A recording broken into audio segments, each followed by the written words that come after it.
What's up, YouTube? Brian here, coming back at you with another video.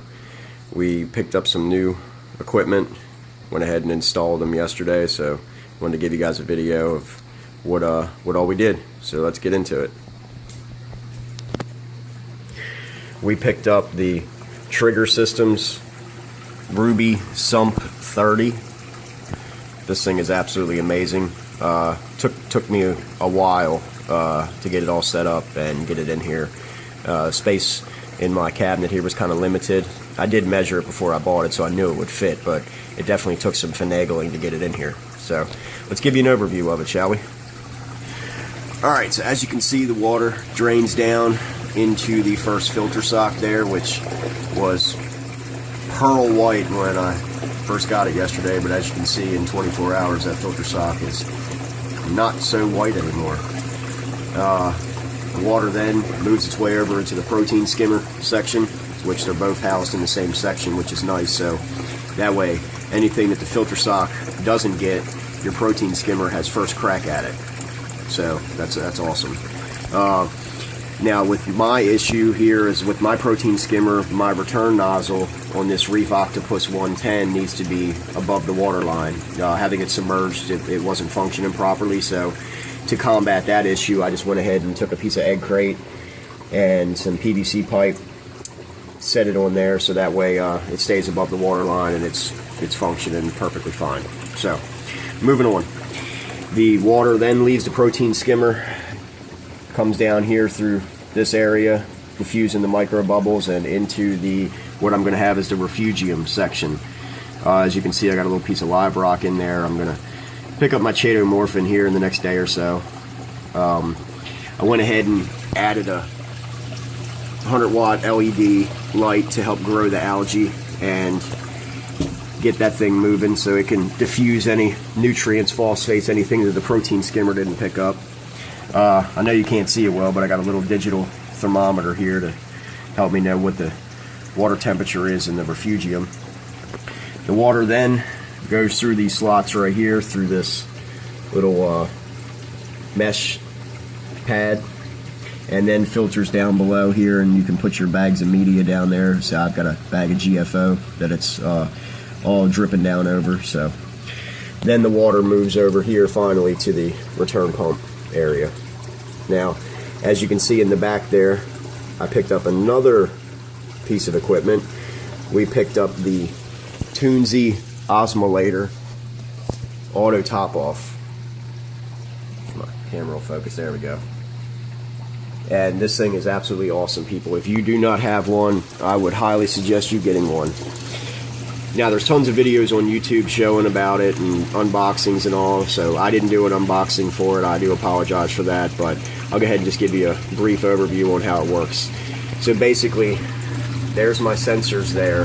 The first one, the black one, is, I want to say it's like a fiber optic eye. I could be wrong, so don't quote me, but somehow or another, it measures your water level through light. So that way there's no moving parts, there's nothing to break. So when that drops below that fiber optic eye, it will activate the auto top-off reservoir and it'll pump water through this return line back into the sump. And as soon as the water level comes back up to the eye, it'll stop. Now, the second valve you see back there, the float valve, that is for overflows. Your power goes out, for some reason the pump doesn't stop, that float valve is going to engage, and when it does, it's going to set off an audible alarm on the control panel. And I'll activate it for you so you can hear it. So the water level is rising, this goes up.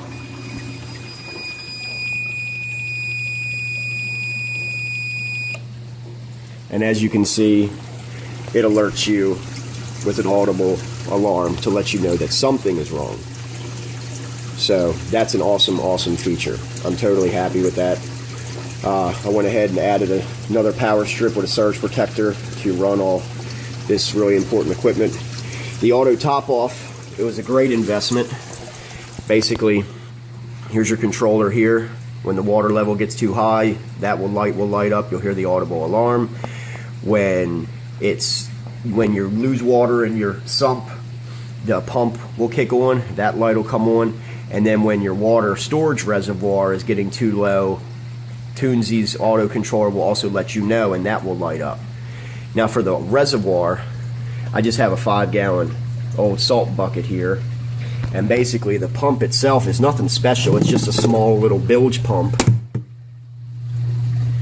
So, and it pumps slow. It puts the water back into your sump very slowly. It's not gushing it out, you know, which is nice, because not only is it refilling your tank, but it's doing it at a very gradual rate, so that way you don't have any salinity fluctuations.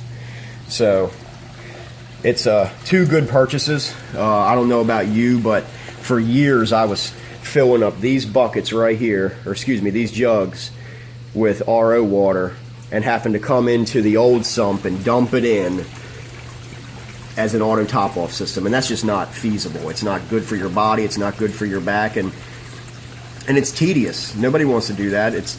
We need to make this hobby as efficient and easy as we can.